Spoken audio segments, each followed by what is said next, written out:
ನನ್ಗೆ affiliate market ಇಂದ 1,00,000 ದುಡ್ಡು ಬಂದಿದೆ. ಎಷ್ಟೋ ಜನ ಎಷ್ಟೋ ಲಕ್ಷಾಂತರ ರೂಪಾಯಿ, 1,000 ರೂಪಾಯಿ ದುಡಿತಾ ಇದ್ದಾರೆ. ಯಾವ ಬ್ಯಾಂಕ್ ಅಕೌಂಟ್ ಲಿಂಕ್ ಮಾಡಿರ್ತೀವಿ ಅದಕ್ಕೆ ಡೈರೆಕ್ಟ್ ಆಟೋಮೆಟಿಕ್ ಕ್ರೆಡಿಟ್ ಆಗುತ್ತೆ.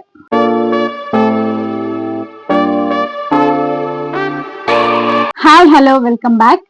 ಕೆಲವ್ರಿಗೆ ತುಂಬಾ ಡೌಟ್ಸ್ ಇದೆ. ಸೊ ತುಂಬಾ ಜನ DM ಮಾಡಿ ಕೇಳ್ತಾ ಇದ್ರಿ, ಮ್ಯಾಮ್ ನಿಜವಾಗ್ಲೂ ಅಫಿಲಿಯೇಟ್ ಮಾರ್ಕೆಟ್ ಇಂದ ಕಮಿಷನ್ ಬರತ್ತಾ, ನಿಮಗ್ ಕಮಿಷನ್ ಬಂದಿದ್ಯಾ, ಕಮಿಷನ್ ನ ಯಾವ ತರ ನಾವು ವಿತ್ಡ್ರಾ ಮಾಡ್ಕೊಳ್ಳೋದು, ಮ್ಯಾಮ್ ಲೋನ್ ಯಾವ ರೀತಿ ತಗೊಳ್ಳೋದು, ಮ್ಯಾಮ್ ಇದ್ರಿಂದ ಹೇಗ್ ಕಮಿಷನ್ ಬರತ್ತೆ, ma'am just affiliate marketing link ಹಾಕಿದ್ರೆ ಸಾಕಾ, ಅಫಿಲಿಯೇಟ್ ಮಾರ್ಕೆಟಿಂಗ್ ಲಿಂಕ್ ನ ಕ್ಲಿಕ್ ಮಾಡಿದ್ರೆ ಕಮಿಷನ್ ಬರತ್ತಾ, ಈ ರೀತಿ ತುಂಬಾ ಕ್ವಶನ್ ಗಳನ್ನ ಕೆಲವ್ರು ಕೇಳಿದೀರ. ಅವರಿಗಾಗಿ ಈ ವಿಡಿಯೋ ಕಮಿಷನ್ ಬಗ್ಗೆ ಕ್ಲಾರಿಟಿ ಕೊಟ್ಬಿಡ್ತೀನಿ.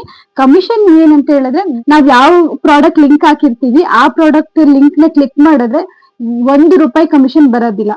ಆ ಲಿಂಕ್ ನ ಕ್ಲಿಕ್ ಮಾಡಿ ಅವರು ಆರ್ಡರ್ ಮಾಡ್ಬೇಕು, ಅವಾಗಷ್ಟೇ ನಿಮಗೆ ಕಮಿಷನ್ ಬರೋದು. ಹಾಗೇನೆ ಇನ್ನೊಂದು ಮೈಂಡ್ ಅಲ್ಲಿ ಇಟ್ಕೊಳ್ಳಿ, ಅವರು ಲಿಂಕ್ ನ ಕ್ಲಿಕ್ ಮಾಡಿ ಆರ್ಡರ್ ಮಾಡಿದ್ಮೇಲೆ 7 days ಆದ್ಮೇಲೆ ಅವ್ರು ರಿಟರ್ನ್ ಮಾಡಿಲ್ಲ ಅಂದ್ರೆ ಅವ್ರು ಆರ್ಡರ್ ಮಾಡಿರೋ ಪ್ರಾಡಕ್ಟ್ ನ ಮತ್ತೆ ಅವರು ರಿಟರ್ನ್ ಮಾಡಿಲ್ಲ ಅಂದ್ರೆ ಅಷ್ಟೇ ನಮಗೆ ಕಮಿಷನ್ ಕನ್ಫರ್ಮ್ ಆಗೋದು. ಇಲ್ಲ ಅಂದ್ರೆ ನಮ್ಗೆ ಯಾವ್ದೇ ರೀತಿ ಕಮಿಷನ್ ಬರೋದಿಲ್ಲ. ಸೆಕೆಂಡ್ ಪಾಯಿಂಟ್ ಏನಂದ್ರೆ, ಮ್ಯಾಮ್ ಯಾವ ತರ ಕಮಿಷನ್ ನ ವಿತ್ಡ್ರಾ ಮಾಡೋದು ಅಂತ ಹೇಳಿ ತುಂಬಾ ಜನ ಕೇಳಿದೀರಾ. ಕಮಿಷನ್ ಯಾವ ರೀತಿ ವಿತ್ಡ್ರಾ ಮಾಡೋದು ಅಂದ್ರೆ, ನಮಗೆ ಕಮಿಷನ್ ನಮ್ಮ ಅಕೌಂಟ್ ಗೆ ಬರೋದಕ್ಕೆ 21 days ಆಗುತ್ತೆ. ಸೊ ಈ 21 days ಅಲ್ಲಿ ನಾವ್ ಯಾವ್ದೇ ರೀತಿ ಕ್ಲೈಮ್ ಅನ್ನೋದನ್ನ ಮಾಡೋದಿಕ್ ಆಗೋದಿಲ್ಲ. 21 days ಆದ್ಮೇಲೆ ಆಟೋಮೆಟಿಕ್ ಮೀಶೋದವರನ್ನ ನಾವ್ ಯಾವ ಅಕೌಂಟ್ ನ ಯಾವ ಬ್ಯಾಂಕ್ ಅಕೌಂಟ್ ಲಿಂಕ್ ಮಾಡಿರ್ತೀವಿ ಅದಕ್ಕೆ ಡೈರೆಕ್ಟ್ ಆಟೋಮೆಟಿಕ್ ಕ್ರೆಡಿಟ್ ಆಗುತ್ತೆ. ಓಕೆನಾ. ಲೋನ್ ಯಾವ ತರ ತಗೊಳ್ಳೋದು, ಲೋನ್ ಪೇ ಲೇಟರ್ ಆಪ್ಷನ್ ಇದೆ. ಪೇ ಲೇಟರ್ ಆಪ್ಷನ್ ನ ನೀವು ಪೇ ಲೇಟರ್ ಗೆ ಹೋಗಿ, ಮೀಶೋದಲ್ಲಿ ಪ್ರೊಫೈಲ್ ಅಲ್ಲೇ ಆಪ್ಷನ್ ಕೊಟ್ಟಿರ್ತಾರೆ ಮೀಶೋ ಪೇ ಲೇಟರ್ ಅಂತ ಹೇಳಿ, ಅಲ್ಲಿ ಹೋಗಿ ನೀವು ಡಿಜಿಲಾಕರ್ ನ ಆಕ್ಟಿವ್ ಮಾಡಿದ್ರೆ ನಿಮಗೆ ನಿಮ್ಮ ಸಿಬಿಲ್ ಸ್ಕೋರ್ ಗೆ ಎಷ್ಟು ಅಮೌಂಟ್ ಎಲಿಜಿಬಲ್ ಇದೆ ಅಷ್ಟು ಅಮೌಂಟ್ ನ ಅದು ತೋರಿಸುತ್ತೆ.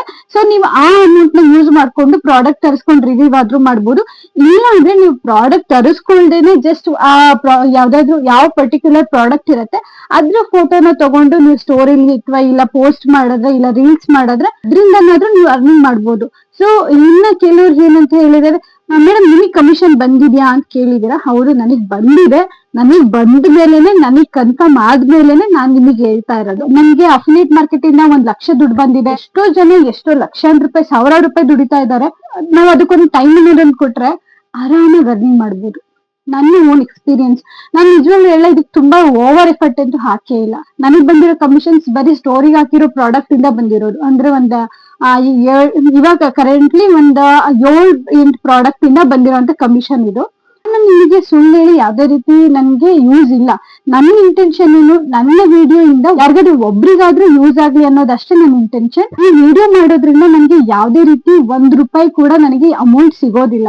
ಆದ್ರೂ ನಾನು ನಿಮಗೆ ಹೇಳ್ತಾ ಇದ್ದೀನಿ ಅಂತ ಹೇಳಿದ್ರೆ, ಎಲ್ಲರೂ ಅರ್ನಿಂಗ್ ಮಾಡ್ಲಿ, ತುಂಬಾ ಈಸಿ ವೇ ಇಂದ ಅರ್ನಿಂಗ್ ಮಾಡ್ಲಿ. ಇದು ತುಂಬಾ ಈಸಿ ವೇ ಗೈಸ್. ನಿಮ್ಗೆ ಯಾವ್ದೇ ರೀತಿ ಡೌಟ್ ಇದ್ರು ನನಗೆ DM ಮಾಡಿ, ನಾನು ರಿಪ್ಲೈ ಮಾಡ್ತೀನಿ.